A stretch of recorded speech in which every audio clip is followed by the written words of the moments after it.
Woke to me, still at heart, means somebody who is awake to certain left of center realities. Now, though, what woke means to most people is somebody who is obnoxiously aware of those things and thinks it's okay to abuse and dismiss those who disagree with them. That's what woke now means. And that's why some people are disowning it. I think that's why Thomas would like to get rid of it. I think we need a word for the people who are obnoxious about wokeness, especially because my name, the elect, I can tell is not catching on. I was never sure about it, and I can tell it just doesn't work. Madison Avenue failure there. So we need a word for those people, and woke works for me. I liked neo-racist. I think I annoyed some people by pivoting away from it. I liked it for about 6 weeks, but I got too much feedback saying that it also suggested something about the alt-right, that it didn't seem to be aimed properly at a specific group, that it was too confusing. And so I decided to stop using it as elegant as I thought it was. I used it in a few Substacks, and then I had to pull away from it.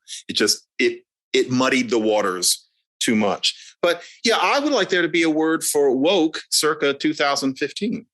I felt very woke, but I'm certainly not woke according to the definition now.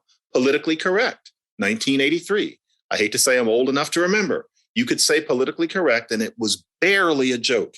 It meant having a certain complex of lefty, knee-jerk liberal views, and you liked it that way. We need that. Right now, the language lacks that completely, so we have to say progressive, but what the hell does that mean? So, yeah, I disagree politely with Thomas, though. I like that we have a word for the people who are annoying, but we can't have only that word. We need something for people who are more constructive and more civil. I wonder what you think, though. My default is always that the minute you create a label and try to apply it to people, you start getting false flags and you start getting friendly fire. And, immediately the label becomes a pejorative because the people who are against those people are the ones who use the word the most.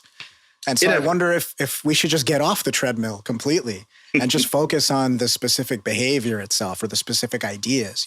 If we're talking about somebody who's being obnoxious, we can just say they're being obnoxious. If we're talking about a specific illiberal idea, we can talk about how that idea is illiberal. What do you think about that? Do you think stop we really coming up with it? the monikers? Yes. Yeah. That would be handier because the euphemism treadmill will never stop.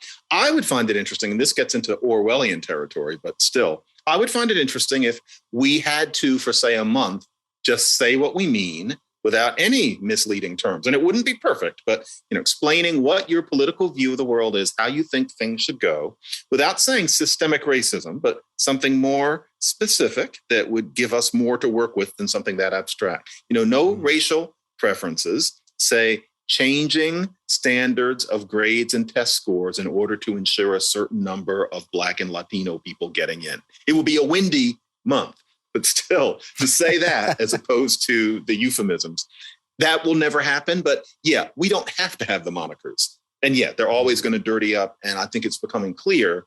Linguists weren't sure of this, say 10, 15 years ago. Social media makes it happen faster. Woke just went brump. Faster than any word I've ever seen in my life. And that's because roughly of Twitter. So yeah, I could do without the monikers. I could do without the terms of art.